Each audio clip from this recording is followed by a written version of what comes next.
in living with caring for someone with dementia, it's not just custodial work or deception or they just can't do. So how can I amuse them, but rather how can I be with them and create something out of our engagement with them? And Anne documents how, by bringing together persons living with dementia and persons with creative spirit, you can engage in activities that are co-creating and meaningful as opposed to mere amusement. It's bringing out something. I mean, look, none of this is intended to be sort of like, oh, it's all fine and they're totally, quote, normal, whatever normal is. Well, they're not. I mean, they have disability. If you just said they're fine and let them be, they would die. Okay. But the alternative of saying, well, they're just dependent and gone and, let's even, a vegetable, well, what does that leave you with? And she chronicles, I talk about, Anne, I interviewed Anne for the book, and she chronicles how at one of the nursing homes she was working in, doing her creative work, putting on one of the plays that they put on, a policeman came to the nursing home. And he was, I want to come in here. I want to help. How can I help? How can I be part of this? And he tells her the story that his grandfather had died in that nursing home some 30, 40 years earlier with dementia, and how he was so mistreated and it was such a miserable experience in the nursing home that he swore he would never go back to that death house. But now what he was seeing was something was going on at this nursing home that wasn't so bleak and grim. And he actually wanted to come in and help, come back to this place he swore he would never return to. And I think that kind of connection is so important because the alternative is one where we begin to think, once you think people are less than persons, if not persons, vegetables, you enter into very scary worlds morally about their worth and their value and what they're owed or not owed. And that is not a world I'm very comfortable living in. And I'm very worried about living in that kind of world, even in a democracy where we think everyone's equal and we should treat, et cetera. That is a very scary place to occupy culturally. I'm Dr. Regina Kett.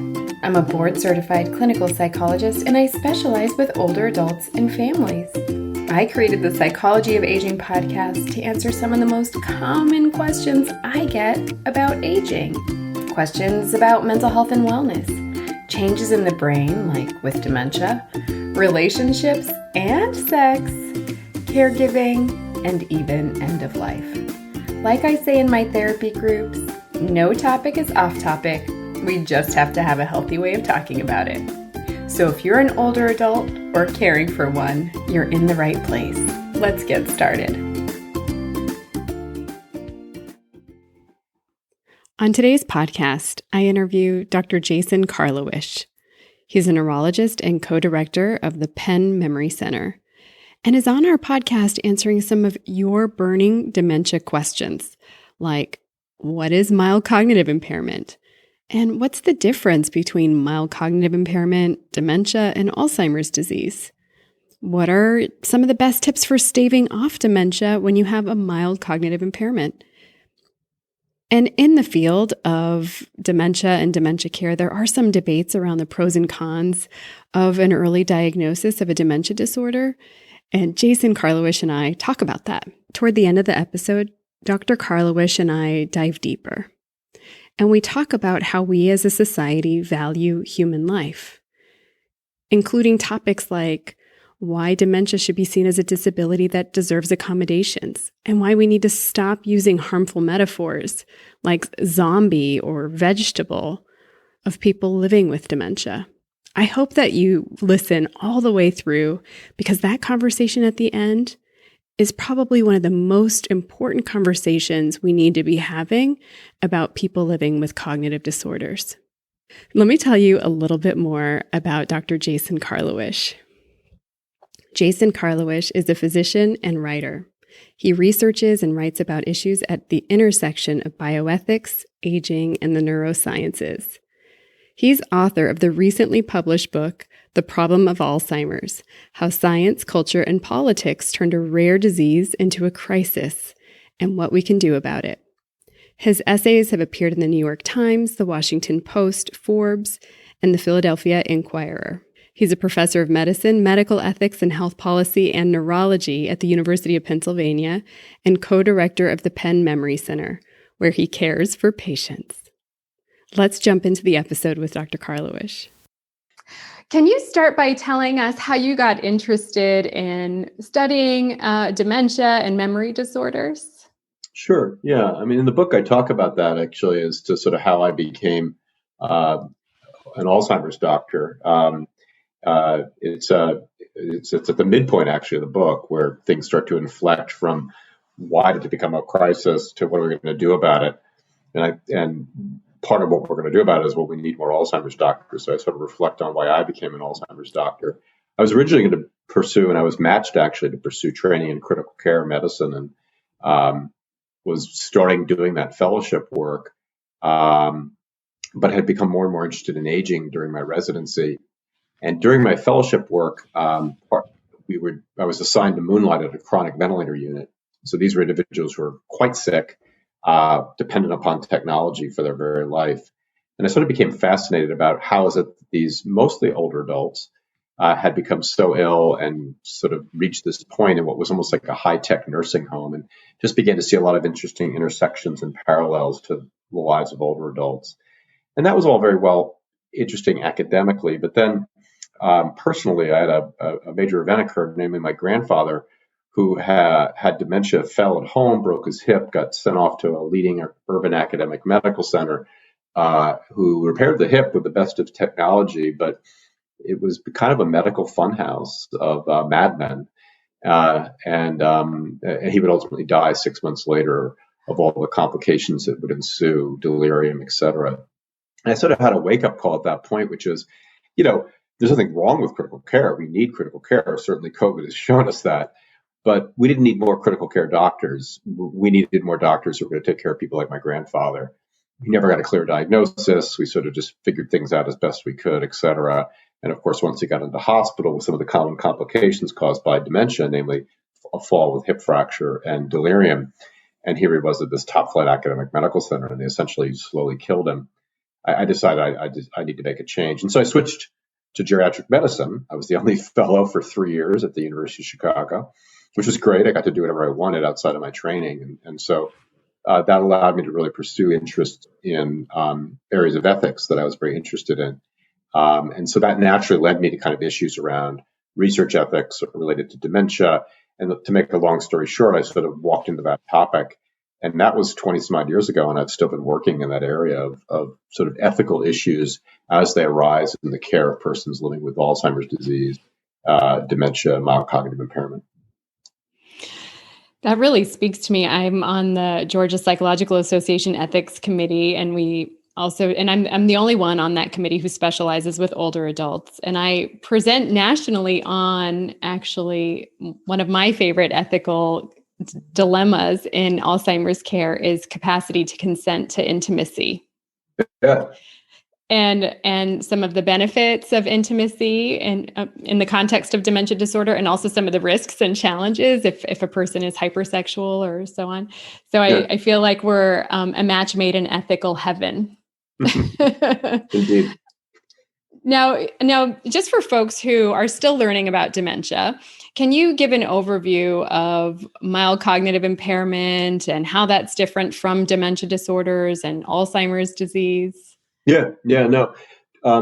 Matters of nomenclature, naming in this disease are uniquely challenging, which is fascinating given how common it is compared to all the other top common diseases of aging, cardiovascular disease, cancer. There's such spectacular confusion. And essentially the whole first part of the problem of Alzheimer's, called Part 1, Alzheimer's Unbound, is all about essentially nomenclature, albeit, I think, told through stories. Namely, once upon a time, you had to have dementia to be diagnosed with Alzheimer's disease. Meaning, if you didn't have dementia, there's no way you could be diagnosed with Alzheimer's, because that described sort of the presentation of the disease. So what's dementia? Disabling cognitive impairments. So someone who previously was cognitively unimpaired has begun to develop slow declines, losses in memory, attention, concentration, executive function, language, and they're disabling. They can't do their usual and everyday activities, managing money, transportation, shopping, etc. long before troubles with bathing, dressing, grooming.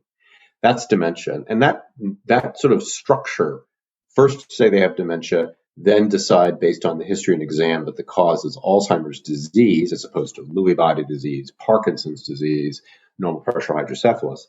That world worked, and that's what I was trained in. And then as I chronicle in the book, something revolutionary happened in the field pretty much in a short space of time, sort of from about 1999 to 2010. With that 10-year period, namely the discovery of this idea that there was a clinical state that described individuals who were not demented, but had cognitive impairment that put them at higher risk of progressing to dementia caused by Alzheimer's. And that was this idea of what has come to be called mild cognitive impairment, known most commonly by its shorthand MCI. And I chronicle in the book the discovery, if you will, of the MCI construct by physicians and researchers at the Mayo Clinic. And I point out, I think I make great effort to point out how it really was dependent on the Mayo Clinic's uniqueness that made MCI, that discovered MCI. So MCI essentially describes clear changes in cognition noticed by others, experienced by the individual, detectable on testing, albeit it's a harder testing set to do than dementia testing in terms of the subtleties of it. But then just inefficiencies in daily activities. I think that's the key word, is inefficiencies. People complain of taking longer, etc. They're not disabled, they're inefficient. Do all people with MCI develop dementia? No, but you're certainly at heightened risk of developing dementia.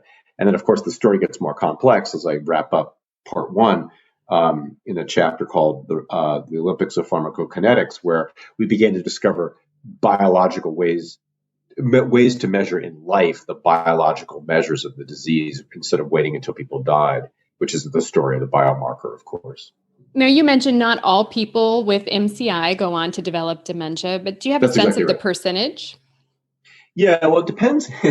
That's where MCI became tough, because in the hands of skilled clinicians who have the time and resources of a Mayo Clinic clinician, you could see MCI as this 15% per year risk, such that by 5 years, 50% have transitioned, declined, pick your word, from MCI to dementia. The other 50% haven't. When MCI was put out into wider practice, you saw more variable rates of conversion. And a lot of that comes with the subtlety, if you will, of the diagnosis and the criteria one uses to decide that there is cognitive impairment, et cetera. But again, when you look across multiple studies that use reasonably reproducible criteria to define what is mild cognitive impairment, you kind of find this sort of 10 to 15% per year risk that an individual with MCI will decline and have disabling cognitive impairments and meet criteria for dementia. When you think about risk, that's a pretty high risk. I mean, if you told me I have something where I have a 10% risk of getting a disease like Alzheimer's, that's not a trivial risk. It's not unavoidable, but it's not trivial. Yeah. So say there are people in that MCI range, and what can they do to prevent that risk or reduce the risk or slow down conversion to dementia? Yeah. Are there things? Yeah. So, it's interesting. In the book, I, make a point of talking about how there's a lot of promise for development of classic pharmacotherapeutics that we think will, drugs that will treat Alzheimer's disease. We don't have those drugs now. The drugs that are out there for prescription, like the cholinesterase inhibitors, have an effect on symptoms, but I think the field has generally agreed not on slowing down the disease process, and the benefits are subtle. And I detail that in a couple of chapters, like Hope in a Pill, in the book. But the end of the book, the last part of the book, the fourth part of the book, starts out with a chapter called "Some Things, Plural, Must Be Working," and what that is about is the fact that, despite the fact that we don't have effective pharmacologic treatments for the pathologies that cause Alzheimer's disease, the most common cause of dementia, well-done studies, large, well-done studies in the U.S. and other countries that have been conducted for many years, decades even, are showing the same consistent finding, that over the last 40 years, the risk of developing dementia has been declining. meaning we thought the risk was this, but it's actually lower. It's still a risk. And because there's so many older adults, there's so many people with dementia, but we're not seeing the rates that we thought we would see. And so the question then becomes, well, what's going on? And the answers to that also are very consistent. And I kind of like to summarize it with simply sort of two words, which is access and opportunity. So we see a life course perspective here for reducing the risk of dementia. Access or opportunity, starts with education. I mean, there's relentlessly consistent data that individuals who have at least about a high school level of education, a quality education at high school level, have a reduced risk of developing dementia later in life compared to people who don't have that quality and length of education, which gets to issues, of course, of the quality of education, not just the years of it. That's a consistent finding. And we think that we talk about the cognitive reserve hypothesis for that, but also, of course, the opportunity that comes from having an education in terms of social and economic opportunity. That said, the data are also very consistent that brain health is maintained in individuals who maintain heart health. And across multiple studies, the similar story that you see, is individuals who developed cardiovascular disease but had access to care and or otherwise were able to reduce the risks of cardiovascular disease are in the group of individuals with a lower risk of developing dementia. And I think that's a very important story in the United States of America because cardiovascular disease tends to, though not consistent, it tends to be a disease that's sort of more middle-aged to older. I'm not saying older adults have cardiovascular disease, they certainly do. But the story here then is the ability in middle age to have access to healthcare and heart health care really is going to reduce your later life risk of developing dementia. And then a third point is we've begun to identify a host of activities in life that are associated with a lower risk of dementia, in addition to the activities that maintain heart health.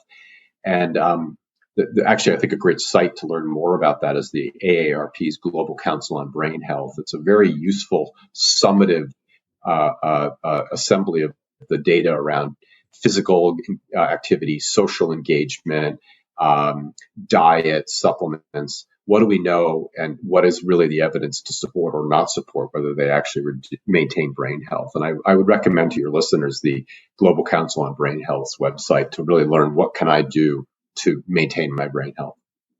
Oh, wonderful. When you were talking about the correlation between heart health and brain health, is that indicated in Alzheimer's disease or vascular dementia? It's indicated in all-cause dementia. In other words, the studies tend to be agnostic about what is the underlying cause of the dementia. And here's where things start to get complicated.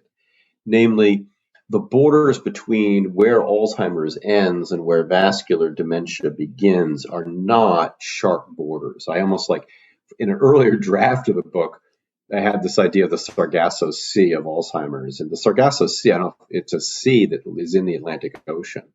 The gyre, the Atlantic gyre, spiral, creates this separate body of water that's very distinct, and it's considered a sea within the Atlantic Ocean. There's no land boundaries. The distinct water in terms of its temperature, color, etc., created by this current. Well, I like to think of Alzheimer's is like the Sargasso Sea. It's a very distinct set of pathologies, and around it or whatnot is vascular disease, and where one begins and the other ends is a bit porous.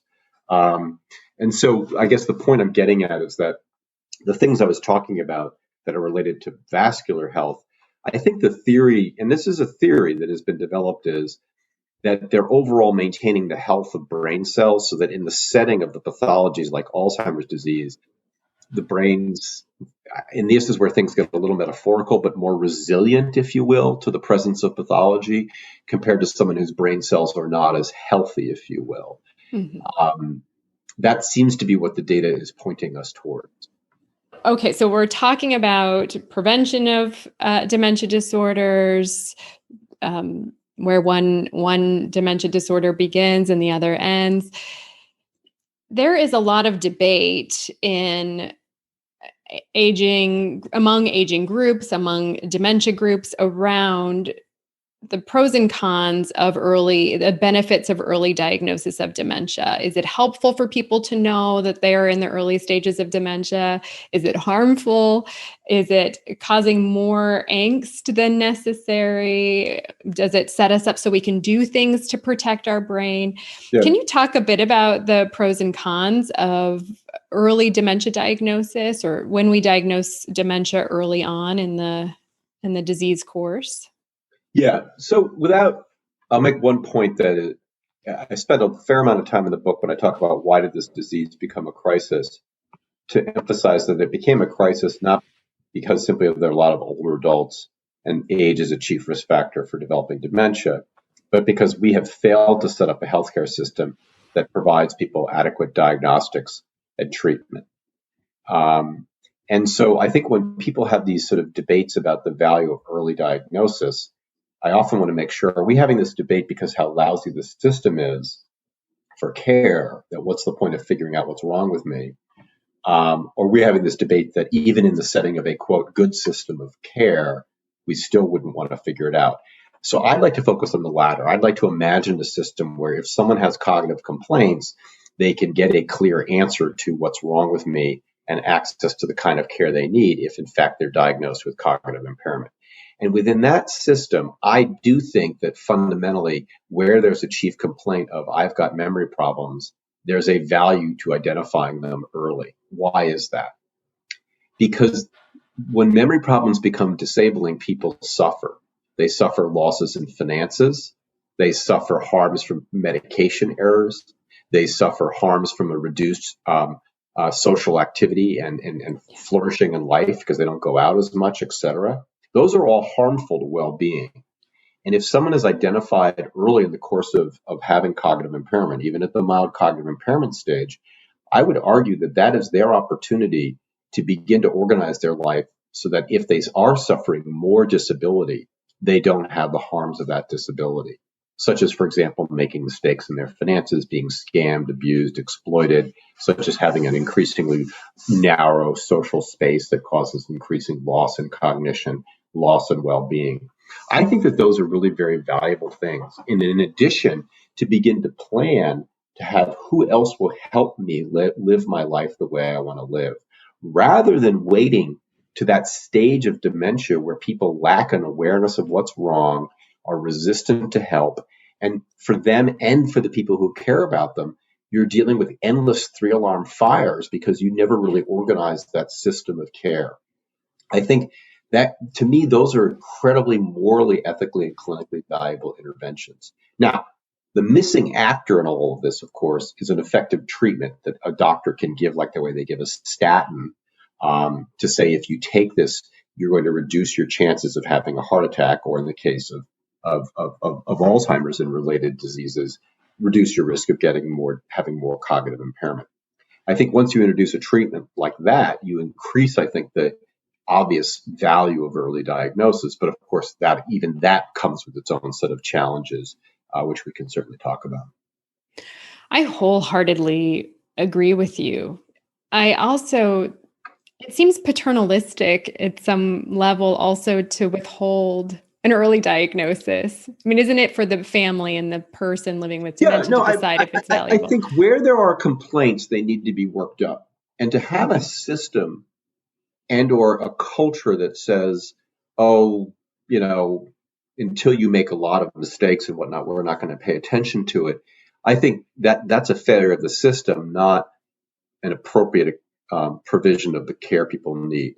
I think where someone says, my memory's not good, I'm worried, I'm bothered, or I'm worried about my spouse's memory, we need a healthcare system that gives people the answers they want. And the problem, back to my earlier remarks, is we don't have that kind of healthcare system. I mean, the typical, as I chronicle in the book, the typical new patient visit at the Penn Memory Center where I see patients is a family that spent 6-12 months searching for a diagnosis, trying to get answers. The opening sort of introduction of the book, I chronicle this couple, the Harrisons, who, searched for 1-2 years to finally get answers about what's wrong.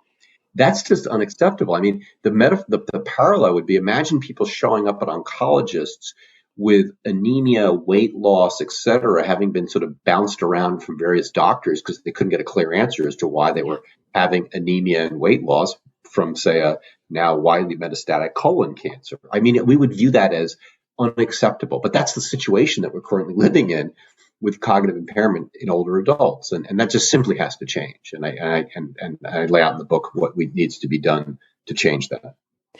I wholeheartedly agree. The other piece is helping the family and the person living with dementia to set up opportunities to spend time together and enjoy each other and share history and stories and family legacies, and which you could eventually potentially lose in the dementia disease process, and how important that would be for families in of archiving their family history and their the significance of that person in the family. Yeah, no, I mean, I agree with you, and to add to that, I mean, I talk about in the book, sort of part 3, is called "Living Well in the House of Alzheimer's," and I deliberately use the idea of the House of Alzheimer's to create this idea of it. The idea of what is Alzheimer's and how to live with it is something we will construct, we will create. The disease is real, but we create the idea of what it means to live well with this disease, or not. And I think it's more not than unfortunately now in this current time in America. But living well in the house of Alzheimer's disease means not just the patient living in that house, but other people, particularly what we would commonly call the caregiver, the family member. And I lay out and talk about the need to see that when you have a person living with dementia caused by Alzheimer's, you therefore also have to find who's that caregiver, not necessarily living with them physically, but taking care of them. And what do we need to provide them in terms of education, support, and training so that they can live well with Alzheimer's disease as a caregiver, not as a patient, but as a caregiver. Yeah. Yeah. And because the disease affects everybody in that family. It's exactly. It's not contagious. It's funny, but I quote a family member, that I have Alzheimer's, because his role was to, especially at the Memory Center, we require, we really want people to come in with someone else, and we get history from them. We sit down and talk with the daughter or the son, most typically a daughter. How is your mom, dad, father-in-law doing? We get history from them. We go over the care plan with them and the patient, because we know that if you don't have that cognitive wheelchair of a caregiver, the person with cognitive impairment is going to have a hard time executing the plan and following up on the plan. And I like, it's a brutal metaphor, but I like to think of caregivers as almost a cognitive wheelchair. So what do we think of wheelchairs as, or scooters? Well, we think of them as something that gives people with physical disabilities access, right? And of course we would give someone who has paraplegia a device that lets them mobilize. Well, for persons living with Alzheimer's disease, the caregiver is what allows them to have access and be mobilized, because it's the caregiver that helps them sort out the complexities of the world. It's the caregiver who says, I will help you transport from place A to B because you right now can't use the car safely and or negotiate the distance. But if we get you there, you'll enjoy that. And so we have to start thinking of caregivers as sort of as a fairly sophisticated means of providing reasonable accommodations for people who are disabled from cognitive problems, albeit not physical problems. And they deserve the kind of accommodations that we give to disabled people. And I find sometimes when I use that, I find even caregivers will sort of say, I don't think of my husband as disabled, but then they'll say, well, but yeah, you're right. I mean, if I wasn't there, he couldn't do the bills. And so it's not because his hands don't work, that he can't do the bills, whatever, type or whatever. It's because when you give him all the complexities of figuring out, it's just a mess of paperwork and confusion. And I help make it not so confusing. And so in that sense, it is a lot like providing reasonable accommodations to someone who can't do something because their hands aren't working, physical. But instead, in this case, it's the hands aren't working because the brain's not able to command them in the right way.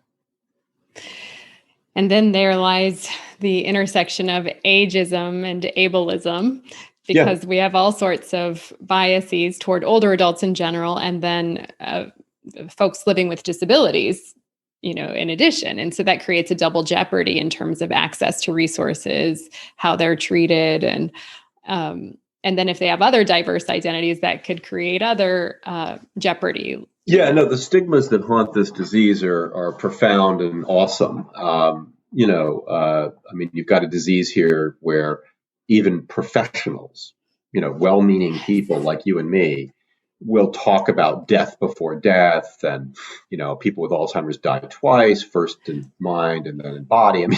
So it's all very well I don't think it's very well to use those kind of metaphors, but when you say that kind of metaphor, and I'll say you say it, but when a professional does, what they're effectively saying is that, well, people with Alzheimer's are zombies because they're dead before they're dead. And so, with things like the zombie metaphor out there,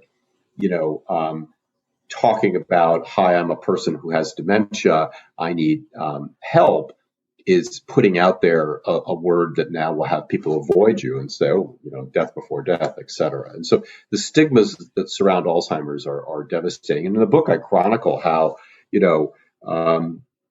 even President Ronald Reagan, after he was diagnosed, suffered stigmas.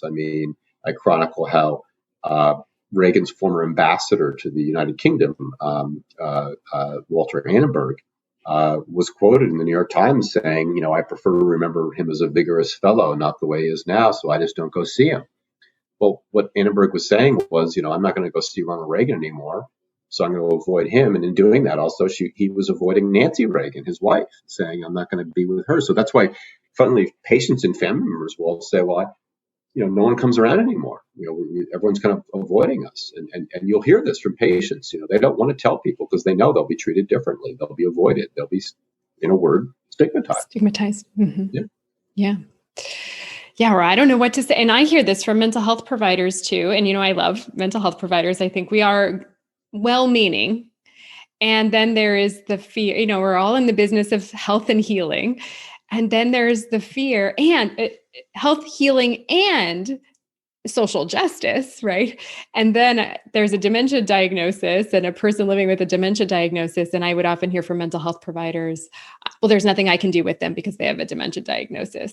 Or right. Can they do substance use treatment if they have a dementia diagnosis? And because also that if you're using a long-time substance user, your risk is also elevated. And so then in the system I was working which is with older veterans, there were higher rates of substance use. And people would often consult with me, can a person with maybe MCI or early stages of dementia benefit from substance use treatment? And I would say, well, give it a try. They could benefit from prolonged exposure for PTSD. There are all sorts of studies. And they would ask me, well, can they learn? And there would be all sorts of questions. And I would say, well, I don't know. Let's meet them and find out. Let's see what they could do. Your point's well taken. And I have a whole chapter in the book called The Worlds We Create. And it's towards the end of the book where I'm talking about, so what do we need to do as a society? And the worlds we create takes on this idea of, well, what are the kind of worlds that we should give and offer to people with dementia? And I kind of push it. Not people with mild stage dementia, but let's talk about moderate to severe stage, where they need, someone with them most of the time or supervising. They might even need to be in a residential setting as opposed to a community-based setting. And our standard approach to those individuals has been one of, entertain them. I kind of use the metaphor of, I use the metaphor of a stage, where, we're the actors on the stage performing and pretending for them in this world that they otherwise just have to watch and be amused in. And I talk about some of the sort of places that even sort of create elaborate architectural deceptions of, time past settings and whatnot. And what I in that chapter, I profile Anne Basting, who is a theater, a professor of theater, and her spectacular innovation, which she chronicles in a book called Creative Care, is how persons with dementia, even persons, who can't remember episodic memories, are still capable of creating We just have to break that fourth wall on the stage and bring them onto the stage with us and engage them in activities that aren't just amusement but creative. And I give a concrete example in the book. I mean, the standard problem that persons living with dementia have is later in the disease, many of them will ask about a dead relative. Yeah. Where's mom? When's mom coming home? Now, I think one of the strategies that creative care emphasizes is not necessarily to say, well, mother's been dead for 50 years, and the person will be devastated, angry, and upset, or to lie to them and say, oh, she'll be coming home in about an hour, and hope that you can move on to something else. But instead, there's a third way, which is to say, well, what is it about mom that has you thinking about her now? If mom were here, what would we be doing with her? And sort of co-create with the person with dementia about what's a world with mom like. And I think that third way opens up the possibility that in living with, caring for someone with dementia, it's not just custodial work or deception or they just can't do, so how can I amuse them, but rather how can I be with them and create something out of our engagement with them. And Anne documents how, by bringing together persons living with dementia and persons with creative spirit, you can engage in activities that are co-creating and meaningful as opposed to mere amusement and distraction. And it's really quite moving. Again, I have a whole chapter called The Worlds We Create where I talk about that. And the deep connection that's available. Yeah. And honoring the human in there, honoring the person in there and their history. Well, it is honoring, and it's bringing out something. Look, none of this is intended to be sort of like, oh, it's all fine and they're totally, quote, normal, whatever normal is. Well, they're not. They have disability. If you just said they're fine and let them be, they would die. Okay. But the alternative of saying, well, they're just dependent and gone and, let's even, a vegetable, well, what does that leave you with? And she chronicles, I talk about, and I interviewed Anne for the book, and she chronicles how at one of the nursing homes she was working in, doing her creative work, putting on one of the plays that they put on, a policeman came to the nursing home. And he was, I want to come in here. I want to help. How can I help? How can I be part of this? And he tells her the story that his grandfather had died in that nursing home some 30, 40 years earlier with dementia, and how he was so mistreated and it was such a miserable experience in the nursing home that he swore he would never go back to that death house. But now what he was seeing was something was going on at this nursing home that wasn't so bleak and grim. And he actually wanted to come in and help, come back to this place he swore he would never return to. And I think that kind of connection is so important, because the alternative is one where we begin to think, once you think people are less than persons, if not persons, vegetables, you enter into very scary worlds morally about their worth and their value and what they're owed or not owed. And that is not a world I'm very comfortable living in. And I'm very worried about living in that kind of world, even in a democracy where we think everyone's equal and we should treat, et cetera. That is a very scary place to occupy culturally. Yeah, that is powerful. Yeah, I agree. And the vegetable or the zombie, even, that you're exactly dangerous. Yeah. No, I point out in the book at the very end of the book, I have a chapter called The Worlds We End. And frankly, it's about death. Because in the end, we all do die. And if you've got Alzheimer's disease, you're going to die of that potentially, not necessarily. If you live long enough, and no other illness intrudes. And I'm very bothered, though, about even, the way the pharmaceutical companies advertise their treatments that they're working on for dementia. The images and such that they use are fairly frightening images of there's one image I point out about that Biogen uses in their ad to promote the amyloid theory for their drug that they're under development, aducanumab. And it's this sort of image of a man very, still expressionless, and some white liquid that looks like white paint is coming down onto his head, and it's covering over half of his face. So his face looks like it's turning into a skull. And the message is just, you look at that, and what it's saying is he's half alive, flesh and blood, and half a skull. I thought, that is the most awful image to show people. You're scaring the hell out of them that he's becoming living dead, you know, because of amyloid accumulating. So we have to start thinking about cleaning up our language and our metaphors here if we're going to live with this disease. Because absent the ability to cure each and every possible cause of cognitive impairment, we're not going to drug our way out of this very complicated problem. I have to take a breath. That is some heavy, important. I'm just thinking of like the Phantom of the Opera with the pain coming down, and he's like hidden away in a cave, and put him over there. In fact, Phantom of the Opera is exactly what it looks like. Think of the Phantom of the Opera mask. That's what their image looks like in the ad. And that's what they're using to promote, take our drug so you don't become the Phantom of the Opera. I don't think that that's a very healthy visual metaphor to put out there. It may sell drugs if the FDA approves it, but I don't think that that's the kind of cultural milieu we would like to talk about treating this disease. Well, for many reasons, it's incredibly ableist, first. Second, it's degrading of people living with illness and their families. And third, it's so objectifying of people. But for the grace of God go I.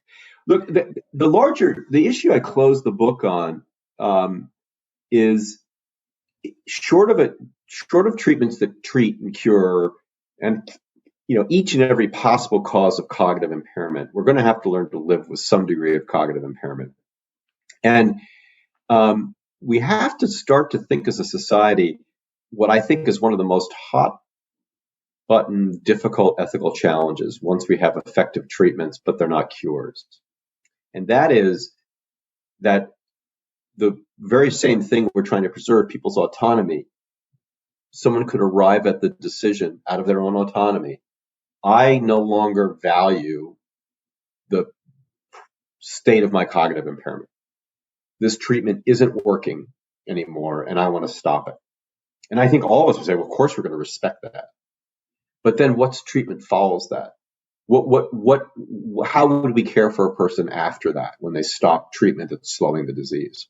Now, in the case of diseases that are considered terminal, where someone's capable of making decisions and taking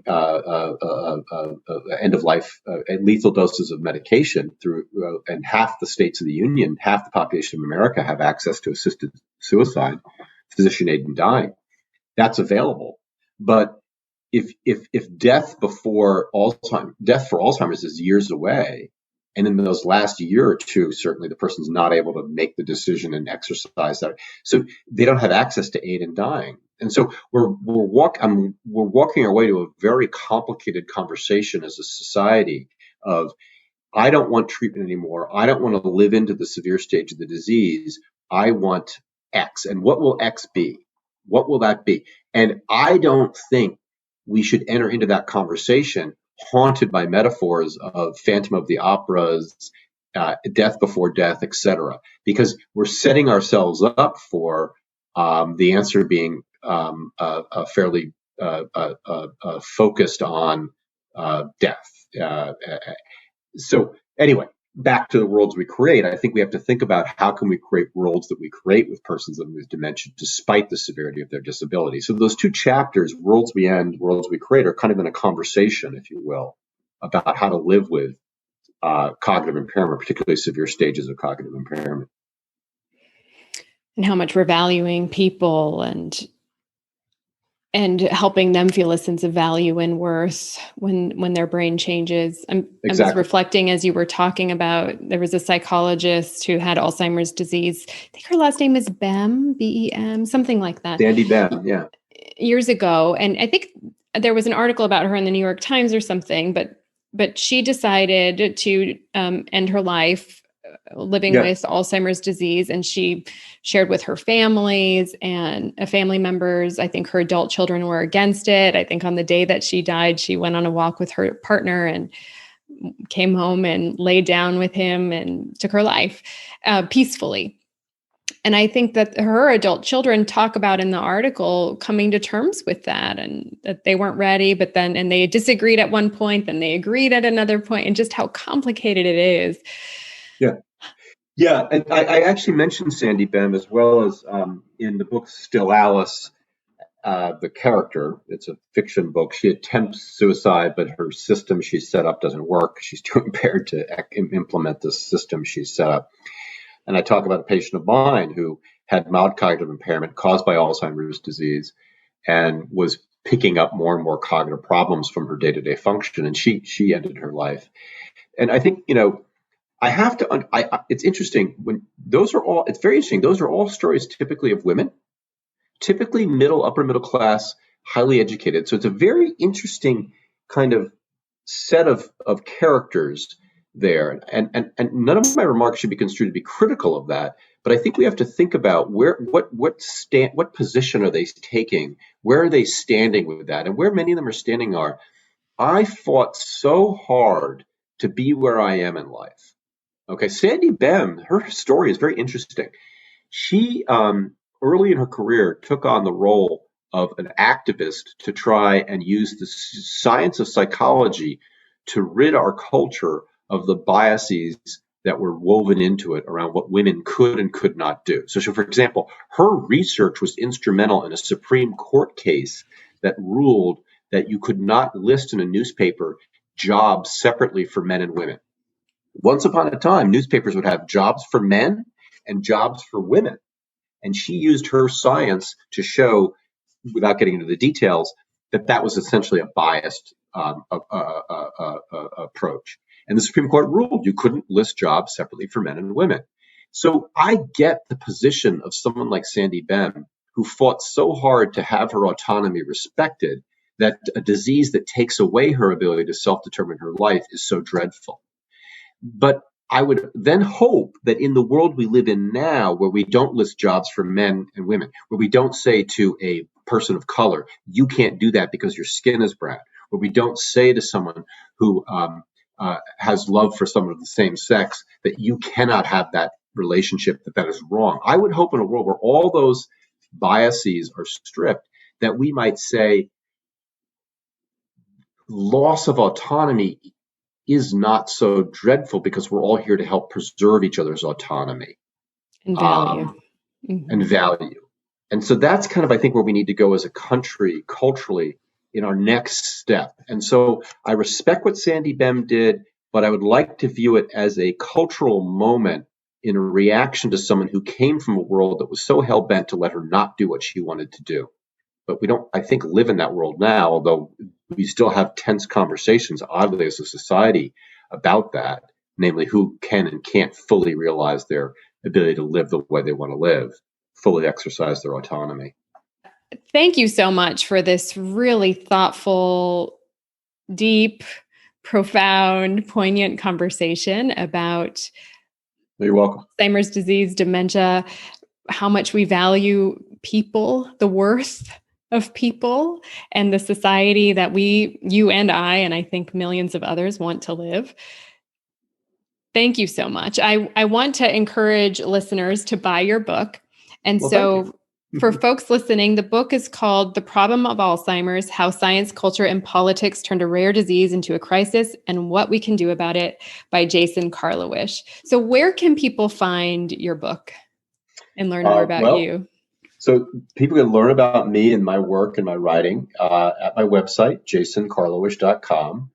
And we've created a section there actually about my writings, not all the essays I've published, but I try to sort of capture them and explain some of the themes and stuff that have animated my writing. So many of the essays are sort of collected there. In addition, obviously, links to all the publisher, Macmillan, but obviously all the other places, IndieBound, et cetera. But the book is available in hardback, ebook, and also audiobook. And I had a lot of fun with the audiobook. I actually read the opening and the closing of the book, and a wonderful actor read everything else in between. So it's available in, I guess, all three formats. jasonkarlawish.com, but Amazon, Macmillan, IndieBound, Barnes and Noble, etc. So it's widely out there. Well, I'll link to your book and your website in the show notes. And thank you so much for being here. I really appreciate it. Thank you very much, Regina. It's wonderful to be here too. Thank you so much. If you are concerned about a loved one with memory loss, download my free memory loss guide. In it, I talk about the signs to be mindful of. I talk about the benefits of early diagnosis of dementia and what to do if you're worried that your loved one is showing some of the signs and symptoms of dementia. So head on over to the show notes and download that free memory loss guide now. That's all for today. Now it's your turn. All you have to do is subscribe, leave a review, and share this episode with others so that they can be part of the conversation too. One last thing, a special thanks to Jasmine Joyner, our Psychology of Aging podcast intern, for all you do. Lots of love to you and your families. Bye for now.